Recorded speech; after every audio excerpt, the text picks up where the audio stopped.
Buenas noches, hermanos, hermanas, amigos y amigas. Aquí en la parroquia de la Ascensión de la Iglesia Española Reformada Episcopal de la Comunión Anglicana, el que os habla el reverendo Miguel Ángel Pino.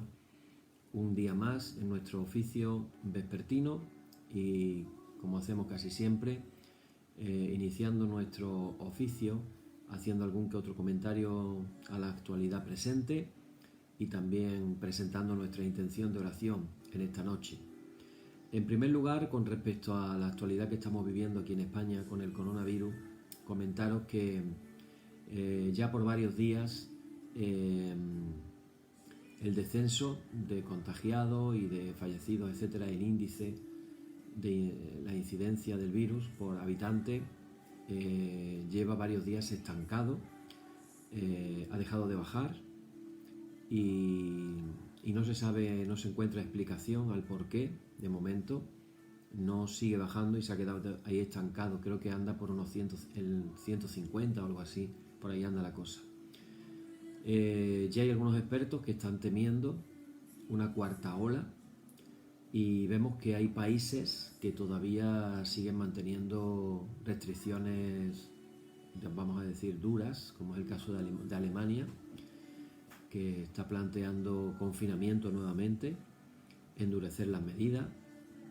Y así que estamos viendo que cuando parece que la cosa cambia y empieza a verse un poco la luz al final del túnel, nos encontramos también con problemas con la vacuna de AstraZeneca, que ya ha habido países que han suspendido a esta vacuna de una manera temporal y pareciera que no termina de solucionarse del todo, de encontrar el camino adecuado para que las cosas comiencen a verse de otra manera.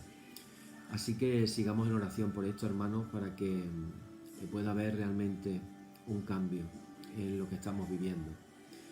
Por otro lado, en nuestra intención de oración estamos ya en nuestra cuarta semana de la Cuaresma.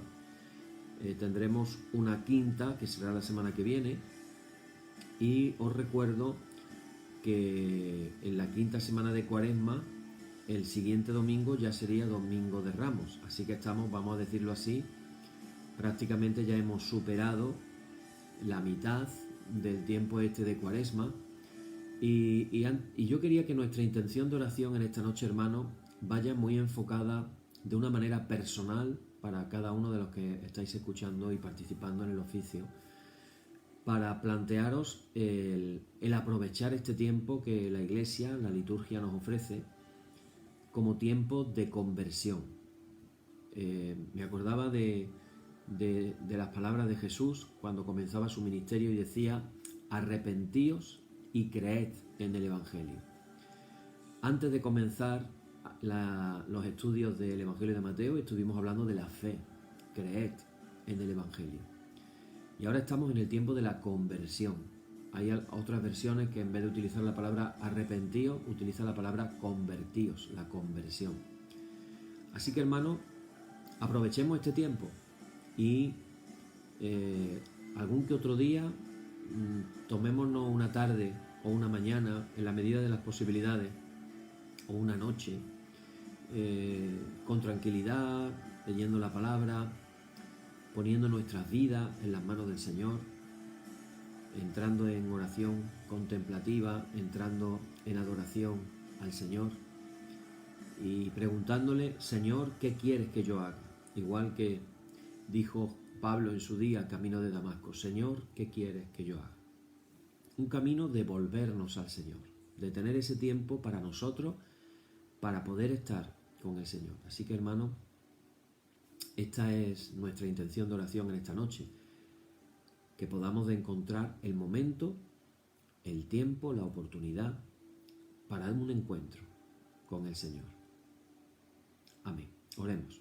Padre, en esta noche agradecemos la bendición que supone poder estar en tu presencia, poder consagrar un tiempo a la oración, al estudio bíblico, un tiempo en el que sentir que tú estás en medio de nosotros. Te pido de una manera especial por todas las personas que participarán de este oficio, las que lo harán en vivo y las que lo van a hacer en otros momentos, te pido de una manera especial que puedan sentir tu presencia en medio de ellos, que puedan sentir en los corazones tu presencia y que puedan sentirte como un Dios vivo, un Dios real, un Dios presente. Te lo pido en el nombre de Jesús. Amén. Y damos comienzo, hermanos, a nuestro tiempo de liturgia diciendo: en el nombre de nuestro Señor Jesucristo sea luz y paz. Amén. Desde el nacimiento del sol hasta donde se pone, sea alabado el nombre del Señor. Sea el nombre del Señor bendito desde ahora y para siempre. Oh Dios, cuyo nombre es bendito desde la salida del sol hasta su ocaso, llena de conocimiento nuestros corazones y abre nuestros labios en tu alabanza, para que como eres bendito con el debido honor por todos los siglos, así seas alabado de oriente a occidente por todas las naciones. Amén. Por tu misericordia, oh Dios nuestro, que eres bendito y vives y gobiernas todas las cosas por los siglos de los siglos. Amén. Leemos el texto número 2 de nuestra liturgia, que dice: no a nosotros, Señor, no a nosotros, sino a tu nombre da gloria, por tu misericordia, por tu verdad. Oíd el resumen que nuestro divino Maestro ha hecho de los mandamientos de Dios. Amarás al Señor tu Dios con todo tu corazón y con toda tu alma y con toda tu mente. Este es el primero y el grande mandamiento, y el segundo es semejante a este: amarás a tu prójimo como a ti mismo. De estos dos mandamientos pende toda la ley y los profetas. Y a nosotros, discípulos suyos, nos ha dado Jesús un mandamiento nuevo, diciendo: este es mi mandamiento, que os améis los unos a los otros como yo os he amado. En esto conocerán todos que sois mis discípulos, si tuvierais amor los unos con los otros. Oremos, hermanos. Señor Jesucristo, sin cuya ayuda nada podemos hacer, vive en nosotros y capacítanos con tu gracia para que, llevando mucho fruto, demos gloria al Padre Celestial. Amén. Hermanos muy amados, reconociendo con sinceridad cuán lejos estamos de haber cumplido fielmente la voluntad del Señor, vengamos ahora con humildad a su presencia y con un corazón contrito confesamos todas nuestras faltas y errores con la seguridad de que Él oye nuestras oraciones. Oramos todos juntos diciendo: Padre omnipotente y misericordioso, la confusión y la vergüenza no nos deja levantar nuestro rostro en tu presencia. Por eso, con humildad y dolor de corazón, confesamos que nos hemos desviado de tu sendero y, como ovejas perdidas, hemos andado descarriados fuera de tus caminos. Hemos seguido desordenadamente las intenciones y deseos de nuestro propio corazón. Hemos roto tus santos mandamientos. Además de no hacer lo que debíamos, hemos hecho lo que no estaba bien hacer, y no hay en nosotros salud. Por eso, Señor, ten misericordia de nosotros, pobres pecadores. Perdona, oh Dios, a los que confiesan sus culpas, restaura a los que se arrepienten, según tus promesas declaradas a toda la humanidad, en Jesucristo nuestro Señor. Amén. Y el Señor Jesucristo, que tiene la potestad de perdonar pecados sobre la tierra, y que no excluye al pecador que a Él acude para salvación, oiga vuestros ruegos, perdone todos vuestros pecados y os conceda su Santo Espíritu, para que vuestra vida sea de aquí en adelante pura y santa, hasta que seáis recibidos en el goce de su eterna gloria en las mansiones del Padre Celestial. Amén. El Señor sea siempre con vosotros y con tu espíritu. Tú eres mi Dios y protector, ¿por qué me rechazaste? ¿Por qué debo andar triste y perseguido por mis enemigos? Que tu verdad sea nuestra luz, Dios mío. Tú sabes que soy inocente, defiéndeme de los que no te aman, pues solo mienten y hacen lo malo. Gloria y honor al Padre y al Hijo y al Espíritu Santo, por los siglos de los siglos. Amén. Señor, abre nuestros labios y nuestra boca anunciará tu alabanza. Vamos a abrir nuestra Biblia, hermanos, en el Salmo número 123, que está titulado como Plegaria para pedir misericordia. Dice así: A ti alcé mis ojos, a ti que habitas en los cielos. He aquí como los ojos de los siervos miran a la mano de sus señores, y como los ojos de la sierva a la mano de su señora, así nuestros ojos miran al Señor nuestro Dios, hasta que tenga misericordia de nosotros. Ten misericordia de nosotros, oh Señor, ten misericordia de nosotros, porque estamos muy hastiados de menosprecio. Hastiada está nuestra alma del escarnio de los que están en holgura, y del menosprecio de los soberbios. Gloria y honor al Padre, y al Hijo, y al Espíritu Santo, por los siglos de los siglos. Amén. Bien, hermanos, pues seguimos con nuestras reflexiones en el Evangelio de Mateo. Ayer iniciamos el tema de las parábolas de Jesús. Hoy vamos a hablar de lleno, porque ayer fue la parábola del sembrador, la que estuvimos compartiendo, una de las más famosas. Pero vamos a seguir todavía compartiendo alguna parábola más. Recordar que una de las maneras en que Jesús le hablaba a las personas era a través de parábolas. Esta se encuentra en Evangelio de Mateo, capítulo 13, versículos del 24 al 43. De paso, por cierto, habrá una explicación de Jesús acerca de la parábola que hablábamos ayer. Dice así el texto, dice: Jesús propuso esta parábola a la gente. El reino de los cielos se parece a un hombre que sembró buena semilla en su campo, pero mientras la gente dormía, un enemigo fue y sembró cizaña en medio del trigo y se marchó. Cuando empezaba a verdear y se formaba la espiga, apareció también la cizaña.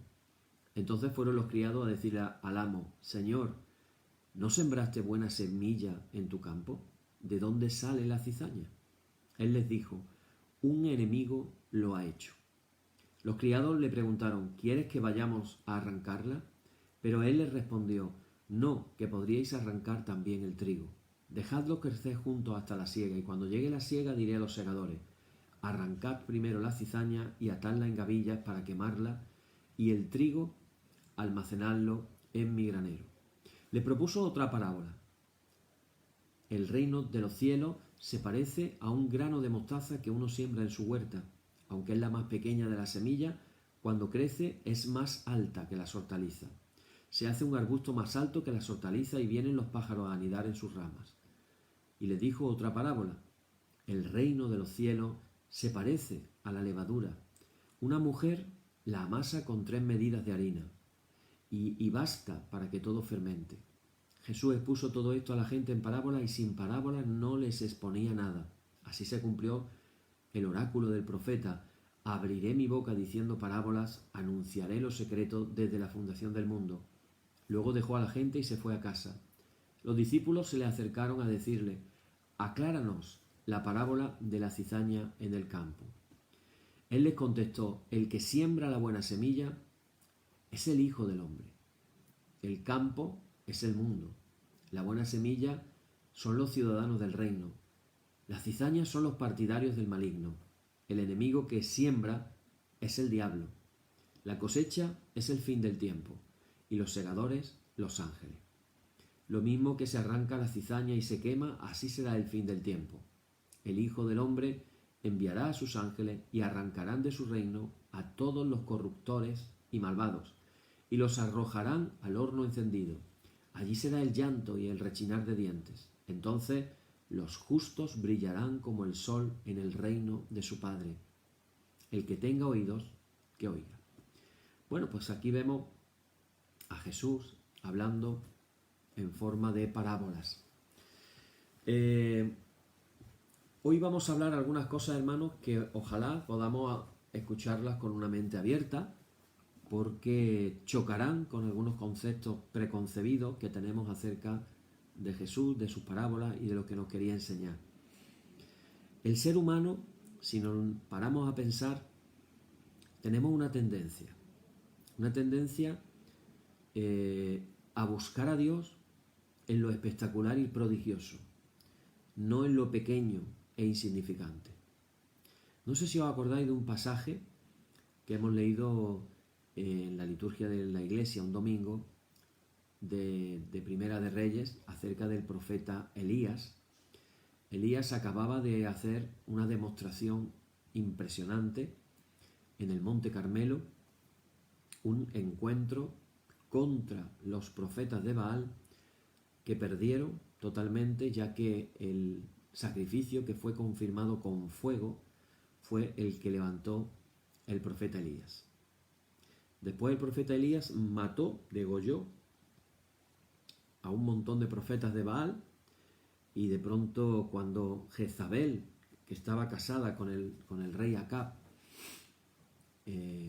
adoradora de Baal y de Asera, que era el ídolo femenino, se entera de lo sucedido, se propuso a sí misma que no pasaría ese día sin que matara a Elías.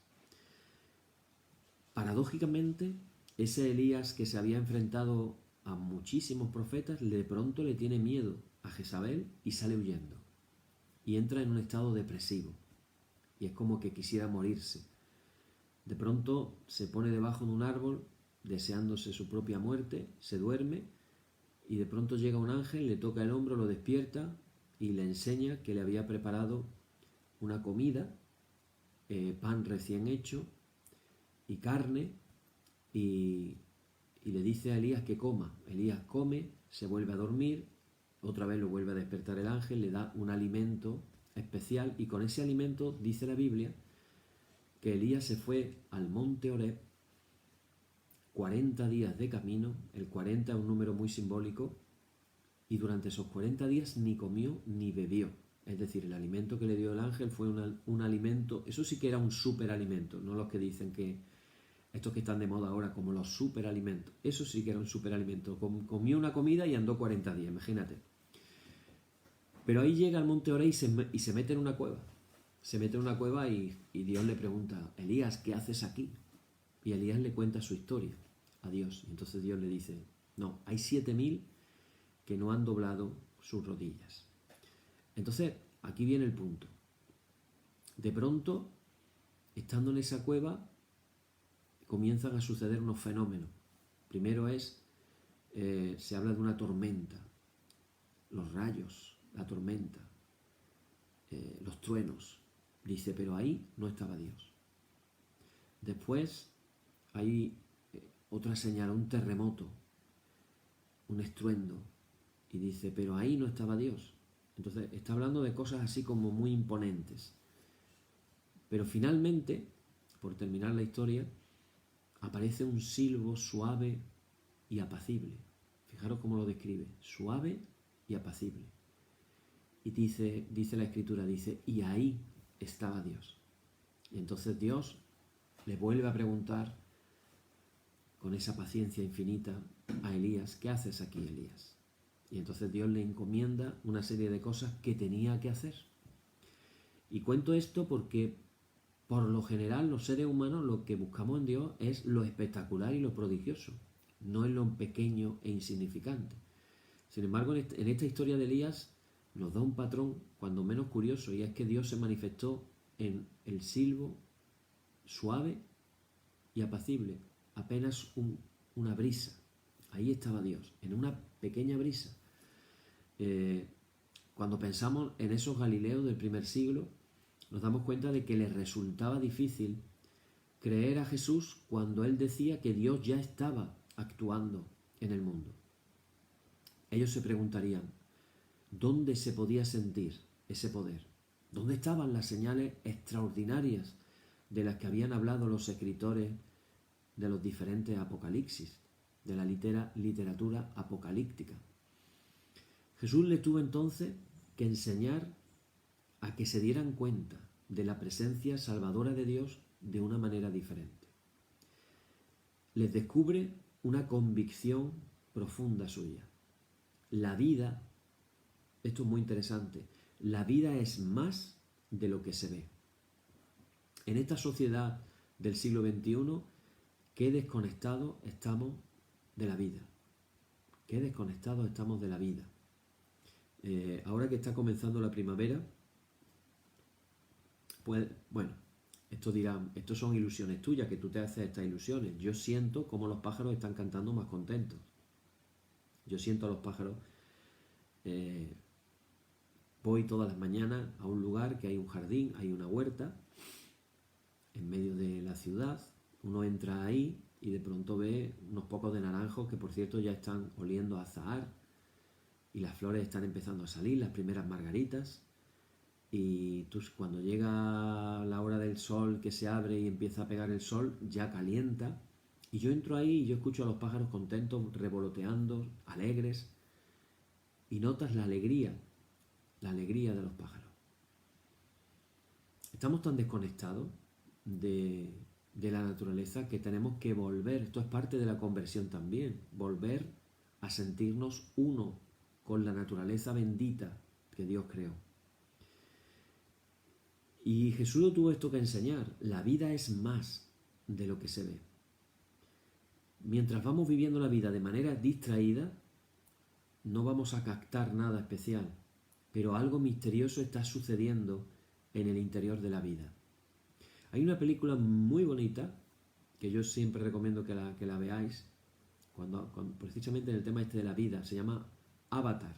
Dura un montón de tiempo, 2 horas y media. Los personajes son de color azul y viven en un mundo, en un planeta, en una galaxia, donde todas las plantas están conectadas de una manera, no sé si decir eléctrica o a través de las raíces entre sí, cosa de que no es una especulación de un autor literario.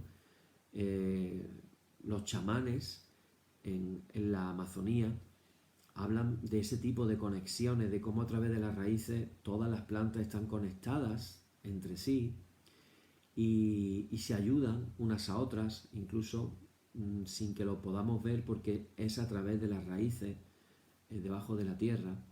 Son cosas cuando menos curiosas. Cómo Dios en la creación dijo: la tierra produzca hierba, y la tierra empezó a producir la hierba. Así que hay cosas que están pasando ahora mismo y probablemente no somos nada conscientes de que están pasando. Y eso nos pasa porque vivimos, hermanos y hermanas, de una manera distraída. Pero Jesús vivía con una fe diferente. Jesús vivía, y con los milagros que él había hecho y visto, él pensaba que no podemos experimentar nada extraordinario, vamos a decirlo así, pero Dios está trabajando en el mundo con una fuerza irresistible. Cuando decimos esa oración, después de ciertos tipos de oraciones, y hablamos de que Dios gobierna todas las cosas, ese gobierna todas las cosas incluye la creación misma también. Y claro, para podernos dar cuenta de estas cosas se necesita tiempo, porque hace falta tiempo para ver el resultado final. Y se necesita sobre todo fe, paciencia, para poder mirar la vida hasta el fondo y poder intuir la acción secreta de Dios. No sé si te ha pasado como a mí, que has ido por la carretera, a tu derecha hay un campo sembrado de girasoles, precioso, es un espectáculo. Yendo para Dos Hermanas por la carretera de la Guardia Civil, siempre suelen sembrar a la derecha girasoles, o la han sembrado en muchas ocasiones, y es un espectáculo ver un campo de girasoles en un sitio precioso. Pero me llama la atención que a veces las semillas caen en la carretera que está hecha de asfalto, y de pronto te encuentras una planta de girasol solitaria, igual de grande que las que están sembradas en la tierra, pero esta ha crecido curiosamente a través de el asfalto. Lógicamente no tendría que haber crecido, porque eso significa que la semilla cayó en la carretera, echó raíces, se metió por una grieta, las raíces han tenido que llegar hasta donde haya tierra, por lo tanto tiene unas raíces muy, entiendo yo, muy profundas, se ha ido alimentando y ha ido creciendo. Es un paradigma de cómo la vida se abre camino en medio de la adversidad. Y todo eso tiene que ver con Dios. Para esta gente que escuchaba parábolas, posiblemente la parábola que más les sorprendió, posiblemente fue la parábola de la semilla de mostaza. Una semilla considerada como la más pequeña de todas. Para que nos hagamos una idea del tamaño, se le compara algo así como la cabeza de un alfiler. Ese sería el tamaño de una semilla de mostaza, pero que con el tiempo se convierte en un hermoso arbusto. Por abril, en Galilea, todos pueden ver bandadas de jilgueros, un pájaro, el jilguero, un pájaro que también lo tenemos aquí en nuestra zona geográfica, en Andalucía, un pájaro parecido, un poquito más pequeño que el gorrión, pero que tiene unas manchas negras, rojas y amarillas. Un pájaro muy bonito y que, por cierto, también canta. También el jilguero también canta. Esos jilgueros haciendo sus nidos y cobijándose en sus ramas. Y Jesús nos está diciendo que así es el reino de Dios. como una semilla de mostaza, pequeñita, la más pequeñita de todas, se siembra, pero termina creciendo y se termina convirtiendo en un arbusto. Cuando la gente escucha esto, en el siglo I, en Galilea, los años 30, el desconcierto tuvo que ser general. Porque así, hermanos y hermanas, y aquí es donde quiero llegar en esta noche, es los profetas no habían hablado. Cuando pensamos, por ejemplo, en Ezequiel, comparaba ese reino de Dios con un cedro magnífico.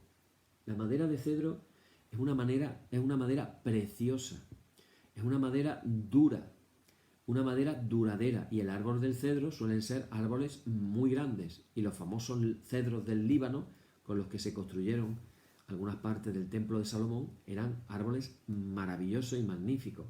Y el profeta Ezequiel comparaba el reino de Dios con ese cedro magnífico plantado en una montaña elevada y excelsa. Un cedro que echaría un ramaje frondoso que serviría de cobijo a todos los pájaros y aves del cielo.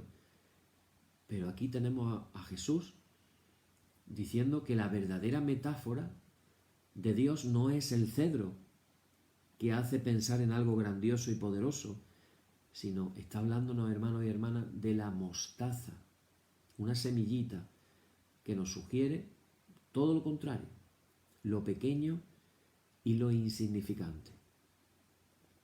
Jesús nos está hablando, hermanos y hermanas, que seguirlo a Él no es soñar cosas grandes. Hoy estaba escuchando precisamente acerca de un personaje de, creo que entre el siglo XIX y el siglo XX, un francés llamado Carlos de Foucault, Charles de Foucault. Este hombre rico, millonario, tiene una conversión fulgurante, vende todo lo que tiene, se lo entrega a los pobres y se marcha al desierto en Marruecos. Él pensó a dónde me puedo ir que estén los pobres, y se fue a un desierto.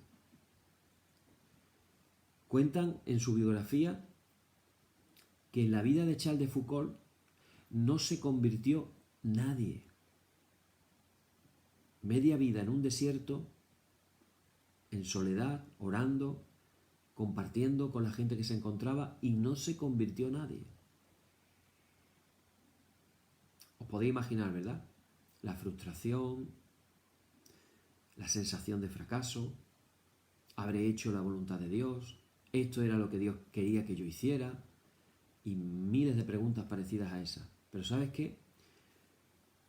Después de su muerte y de conocer su vida, conocer sus oraciones, a día de hoy, siglo XXI, hay muchas personas, miles de personas que siguen su ejemplo y que aprenden de él como maestro espiritual.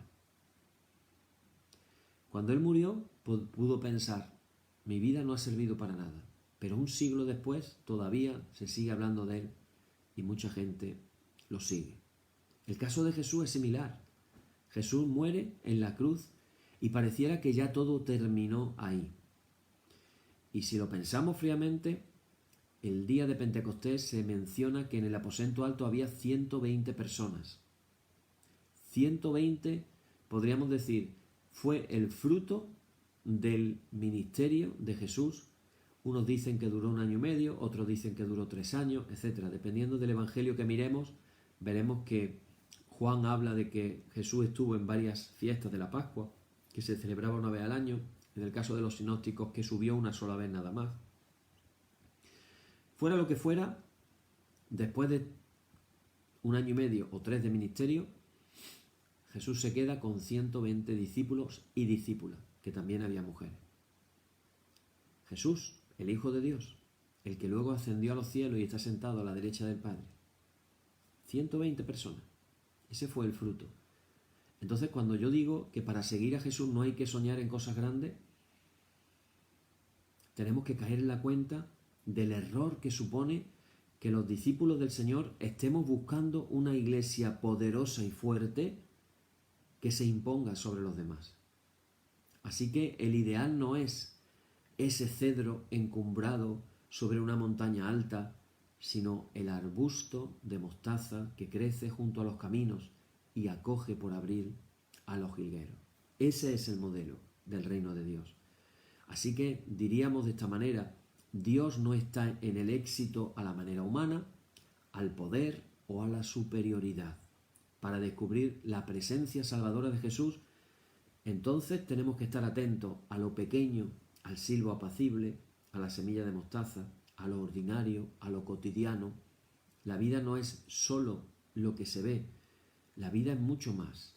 Y Jesús sabía ver cómo en la vida había algo más. Por eso nos habló de la fuerza transformadora de la levadura. La levadura, signo, símbolo del pecado, sin embargo, Jesús le da una interpretación también positiva. Y él lo repetía una y otra vez. Él decía, ya está aquí Dios tratando de transformar el mundo. El reino de los cielos ha llegado. Y claro, no era fácil creerle. La gente estaba esperando algo más espectacular. ¿Dónde podrían captar el poder de Dios imponiendo por fin su reinado? Era lo que la gente pensaba. Y todavía en el recuerdo de Jesús había una escena que él había visto en muchas ocasiones desde que era niño en el patio de su casa. La madre y las demás mujeres levantándose temprano un sábado, la víspera del sábado, para hacer el pan para toda la semana. A Jesús le sugería ahora la actuación maternal de Dios introduciendo su levadura en el mundo. Entonces él dice, con el reino de Dios sucede como con la levadura que una mujer esconde en la masa de harina para que todo quede fermentado. Imaginaros la escena, la masa de harina en la que la mujer esconde la levadura para que esa levadura leude toda la masa. Y entonces, ¿qué estaba diciendo Jesús? Así actúa Dios. Dios no viene a imponer su poder desde afuera, como hacía el emperador de Roma. Viene a transformar la vida, viene a transformar la vida desde dentro, de manera callada y oculta.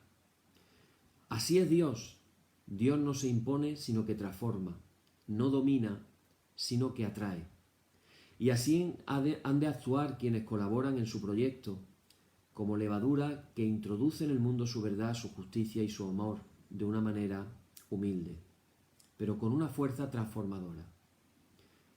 Los seguidores de Jesús no podemos presentarnos en esta sociedad como que viniéramos de afuera, tratando de imponernos para dominar y controlar a quienes no piensan como nosotros. No es esa la forma de abrir el camino al reino de Dios.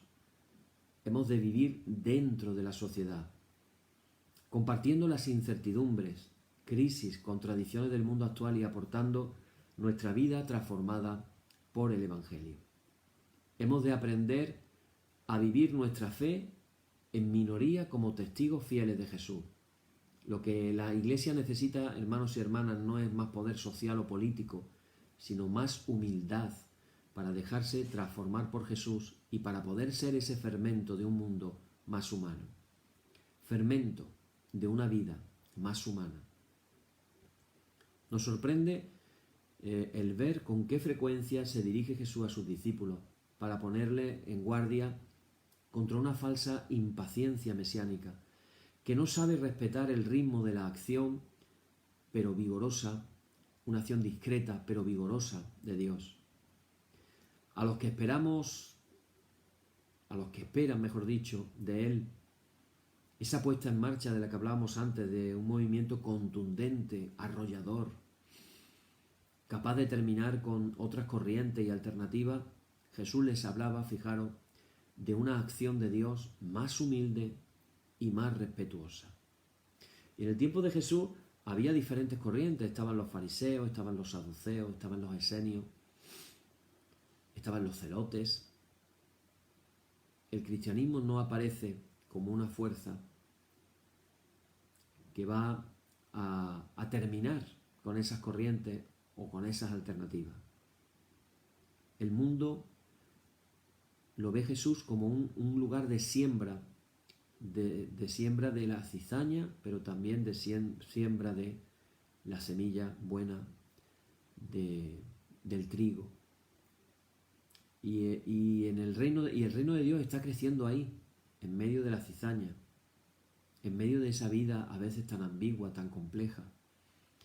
Ahí está Dios salvando al ser humano. En esos comportamientos colectivos animados unas veces por grandes ideales y otras por oscuro egoísmo. En esos 1000 gestos que hacemos cada día y donde se mezcla la generosidad con las mezquindades más inconfesables. A quienes están esperando el despliegue de algo espectacular y poderoso, Jesús les habla de un reinado de Dios más sencillo y más discreto. Algo que no está hecho para desencadenar movimientos grandiosos de masa. El reino de Dios, hermanos y hermanas, ya está actuando, pero al modo de un grano de mostaza minúsculo y casi irrisorio, que germina con humildad, o como un trozo imperceptible de levadura que se pierde en esa masa fermentándola desde dentro. Es la enseñanza que Jesús nos da. Por eso, al reino de Dios no le abriremos camino lanzando excomuniones sobre otros grupos, sobre otros partidos, sobre otras ideologías, ni condenando todo lo que no coincida con nuestro pensamiento. No lo implantaremos en la sociedad concentrando grandes masas o logrando el aplauso pasajero de las muchedumbres. El reino de Dios es un fermento de humanidad y crece en cualquier rincón oscuro del mundo donde se ama al ser humano, donde se lucha por una humanidad más digna. Al reino de Dios le abriremos camino dejando que la fuerza del Evangelio transforme nuestro estilo de vivir, nuestro estilo de amar, de disfrutar, de luchar y de ser. Y esto nos lleva a una propuesta en esta noche. Hubo quien preguntó al Señor de la tierra que se sembró, ¿qué hacemos? ¿Arrancamos? ¿Arrancamos la cizaña? Y el Señor fue claro, no, vamos a esperar a la cosecha, porque si lo hacemos ahora, corremos el riesgo de arrancar también lo que se había sembrado, la otra semilla buena. Y eso nos habla de poder vivir en una sociedad donde es fácil observar un hecho que algunos autores llaman la diseminación religiosa. Es decir, entre nosotros nos podemos encontrar hoy con creyentes piadosos, gente que está buscando a Dios y también ateos convencidos, con personas que son indiferentes a lo religioso y con adeptos a nuevas religiones, con gente que cree vagamente en algo, aquellos que dicen, bueno, algo habrá, pero no te saben decir el qué, y con individuos que se han hecho una religión a la carta para su uso particular, con personas que no saben si creen o no creen, y con personas que desean crecer, pero no saben cómo hacerlo. Esto es una mezcla en esta sociedad, lo que vemos. Sin embargo, aunque vivimos juntos y nos encontramos diariamente en el trabajo, en el descanso, en la convivencia, lo cierto es que sabemos muy poco de lo que realmente piensa el otro acerca de Dios, de la fe o del sentido último de la vida. A veces, fijaros que se da el caso de que ni las parejas mismas conocen el mundo interior del otro. Es muy triste darnos cuenta de que el tema Dios es un tema tabú. Si estamos en un grupo de compañeros de trabajo y de pronto alguien dice algo de Dios, los demás hacen así y se echan para atrás como diciendo, de esto prefiero no hablar, de esto prefiero no comentar. Nosotros llamamos increyentes a los que han abandonado la fe religiosa. La verdad es que no es un término muy adecuado. Es cierto que estas personas han abandonado algo que un día vivieron, pero su vida no se asienta en ese rechazo o abandono. Son personas que viven desde otras convicciones, difíciles a veces de formular, pero que a ellas les ayudan a vivir, luchar, sufrir y hasta morir con un determinado sentido. En el fondo de cada vida hay unas convicciones, compromisos y fidelidades que dan consistencia a la persona. No es fácil saber cómo se abre Dios camino en la conciencia de cada persona individual. Y hermanos y hermanas, en esta noche la parábola del trigo y la cizaña nos anima, nos invita a que no nos precipitemos, No nos toca a nosotros el calificar a cada individuo. Menos aún excomulgar a quienes no se identifican en el ideal cristiano que nosotros nos fabricamos desde nuestra manera de entender la fe y que probablemente, hay que decirlo con humildad, a lo mejor no es ni tan perfecta como a nosotros nos parece.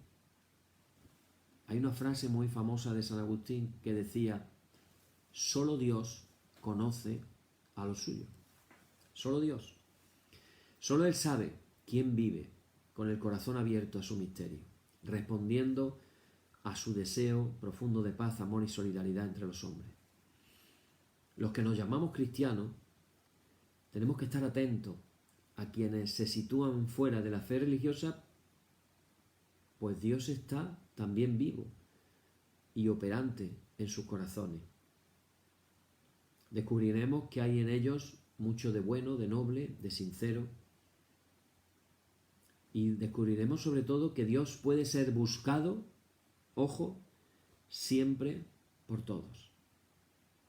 Esto nos lleva a aprender a convivir con aquellos que no se consideran creyentes, o a convivir con aquellos que no creen como yo. Pero tristemente, pese a la advertencia de Jesús una y otra vez, los cristianos sufrimos la vieja tentación de querer separar nosotros mismos el trigo de la cizaña, creyéndonos naturalmente que nosotros somos el trigo limpio, cada uno, y los otros posiblemente sean la cizaña. Sorprende la dureza con la que ciertas personas que se dicen creyentes se atreven a condenar a quienes por razones muy diversas se han ido alejando de la fe y de la Iglesia. Aquello de que fuera de la Iglesia no hay salvación, creerme que no solamente pertenece al imaginario de una Iglesia que todos estamos pensando ya que está con su capital en Roma. Hay muchísimas iglesias que piensan de la misma manera. Que si tú te vas de la iglesia a la que estás yendo, ya no encontrarás salvación. Y serás condenado por los miembros de esa iglesia de la que tú te marchas. Sin embargo, hermanos, tenemos que tener en cuenta que la creencia, la increencia, lo mismo que el trigo y la cizaña de la parábola que hemos leído, están muy entremezclados en nosotros mismos. Y lo más honesto sería descubrir también, ¿por qué no decirlo de esta manera?, al increyente, al hombre, a la mujer faltos de fe que hay en cada uno de nosotros, y reconocer al creyente que que late todavía en el fondo de gente que diríamos están bastante alejados. Por otra parte, no es el escándalo o la turbación la única reacción posible ante los que se alejan. Su actuación incluso nos puede ayudar a nosotros a entender y a vivir mejor nuestra propia fe. El hecho de que haya hombres y mujeres que pueden vivir sin creer en Dios me descubre que yo soy libre al creer. Es decir, si hay mujeres y hay hombres que no creen y yo sí creo, pues eso me descubre mi libertad personal para yo sí creer y ellos no quieren creer. Porque nuestra fe, hermanos y hermanas, no debería de ser algo que me viene impuesto. No me siento coaccionado por nada ni por nadie. Mi fe es un acto de libertad. Me nace de dentro. Por otro lado, los no creyentes me enseñan también a ser conmigo mismo más exigente al vivir mi fe. Con frecuencia observo que rechazan un Dios ridículo y falso que no existe, pero que a veces, este es el problema, este es el punto, lo deducen o lo pueden deducir de la vida de aquellos que nos llamamos creyentes. Así que los creyentes también nos obligan, además, a recordar que también en mí puede haber un incrédulo. Es cierto que podemos hablar hoy de creyentes y no creyentes, pero se trata finalmente de una división demasiado cómoda, porque la frontera entre fe e increencia pasa por dentro de cada uno. Entonces, podremos aprender a no ser unos creyentes arrogantes, engreídos, fanáticos, sino a seguir caminando humildemente ante el misterio de Dios. Que se nos quede grabada esta frase en esta noche, ojalá que sigamos caminando humildemente ante el misterio de Dios. No podemos olvidar aquellas palabras del profeta Isaías que traen tanto consuelo de parte de Dios. Aquellas palabras de Isaías 65, versículo 1, que dice: yo me he dejado encontrar por quienes no preguntaban por mí. Me he dejado hallar por quienes no me buscaban.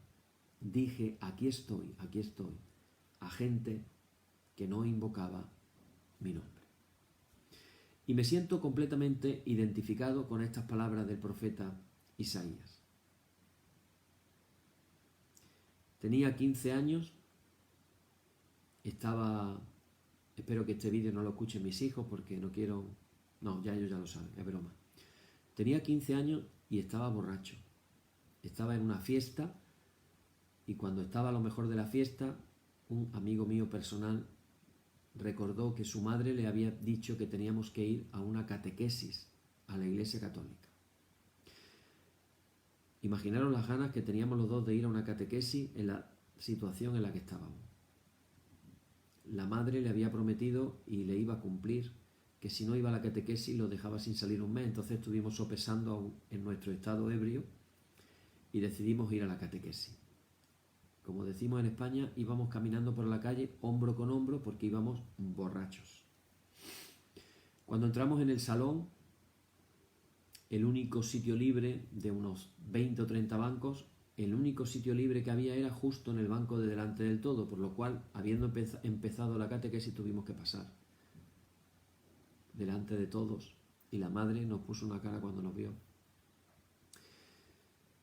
Nos sentamos. Digo esto para que nos pongamos en situación. Nos sentamos y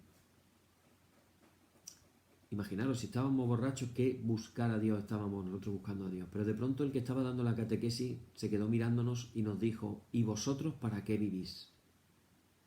Cuando dijo esa frase, no encuentro explicación todavía cómo pasó aquello, se nos quitó la borrachera de golpe y comenzó en nosotros una interrogante: ¿para qué vivimos? Y con 15 años empezamos a plantearnos para qué vivimos. Seguimos yendo a la catequesis y nos fuimos de retiro, lo que sería el comienzo de una comunidad cristiana en la iglesia. Y recuerdo lo que nos impresionó, estar en la capilla con las luces completamente apagadas, cada uno sentado en su asiento, y de pronto entrar el sacerdote con una vela grande, recordando aquellas palabras de Jesús: yo soy la luz del mundo, el que me sigue no andará en tinieblas. Aquella luz, que era una simple vela, iluminó la sala de una manera tan sobrecogedora que fue otro hito más en nuestra búsqueda del Señor. Ahí comenzó todo. Yo tenía 15 años. 15 años. Y fijaros, cuando yo leo este versículo de Isaías: yo me he dejado encontrar por quienes no preguntaban por mí. Me he dejado hallar por quienes no me buscaban. Aquí estoy, a gente, dije, que no invocaba mi nombre. Ese fue mi caso. Pero ¿cuántos casos puede haber de personas a tu alrededor que pienses o hayas pensado que son cizaña, que nunca serán trigo y que habría que arrancarlos? Como dice la parábola, los arrancamos, tan verdes los arrancamos, y el dueño dice: espérate, vamos a esperar a la cosecha, los ángeles serán los que arranquen. Cuidado, cuando llegue la cosecha tú tampoco vas a poder arrancar a nadie, serán los ángeles. Los ángeles serán los encargados de los que pertenecen al reino de Dios y de los que serán echados al horno, que habrá ese crujir de dientes del que se menciona. Así que, hermanos y hermanas, sigamos aprendiendo de estas parábolas que Jesús nos cuenta y pensemos, actuemos, vivamos como Jesús nos enseña. Amén. Terminamos diciendo, como cada noche después de compartir la palabra, decimos estas palabras, decimos: oh Señor, santifícanos en tu verdad, tu palabra es la verdad. Amén. Ahora, hermanos, nos unimos, me gusta decirlo de esta manera, nos unimos a millones de cristianos en todo el mundo que van a hacer esta misma oración en el día de hoy, o a lo mejor coincide en que al unirnos nosotros nos unimos a otros que ya lo están haciendo. La oración que Jesús nos enseñó, que dice: Padre nuestro que estás en los cielos, santificado sea tu nombre. Venga tu reino, hágase tu voluntad como en el cielo, así también en la tierra. El pan nuestro de cada día dánosle hoy, y perdónanos nuestras deudas, así como nosotros perdonamos a nuestros deudores, y no nos dejes caer en la tentación, mas líbranos del mal. Amén. Líbranos del mal y confírmanos en tu temor con toda obra buena o Trinidad, Dios nuestro, que eres bendito y vives y gobiernas todas las cosas por los siglos de los siglos. Amén. Señor, muéstranos tu misericordia y danos tu salud. Llena a tus ministros de virtudes y da alegría a tu pueblo escogido. Acuérdate siempre de esta congregación y de todas las congregaciones cristianas que tú has poseído desde el principio. Oh Dios, purifica nuestros corazones y no quites de nosotros tu Santo Espíritu. Por la tarde, de mañana y al mediodía, justo es, oh Señor, que te alabemos. Señor Dios omnipotente, que de la tarde, la mañana y el mediodía has hecho un día solo y has mandado al sol que conozca su ocaso, abre, te rogamos, las tinieblas de nuestros corazones y brillando tú en ellos, te conozcamos como Dios verdadero y luz eterna. Amén. Por tu misericordia, oh Dios nuestro, que eres bendito y vives y gobiernas todas las cosas por los siglos de los siglos. Amén. Hermanos y hermanas, la solemnidad ha terminado en el nombre de nuestro Señor Jesucristo. Sean aceptadas con paz nuestras peticiones y alabanzas. Gracias sean dadas a Dios. Amén. Y la paz que al subir a los cielos dejó Jesús a sus discípulos sea siempre con vosotros en toda su plenitud, y la bendición de Dios el Padre omnipotente y del Hijo y del Espíritu Santo descienda sobre vosotros y more en vosotros eternamente. Amén. Bien, hermanos, pues hasta aquí llegamos en esta noche. Mañana continuaremos con una reflexión más del Evangelio de Mateo y hablaremos concretamente, vamos a ver un pasaje muy cortito que nos habla de un tesoro escondido en un campo. Amén. Que el Señor os bendiga y mañana nos encontramos de nuevo aquí. Hasta mañana.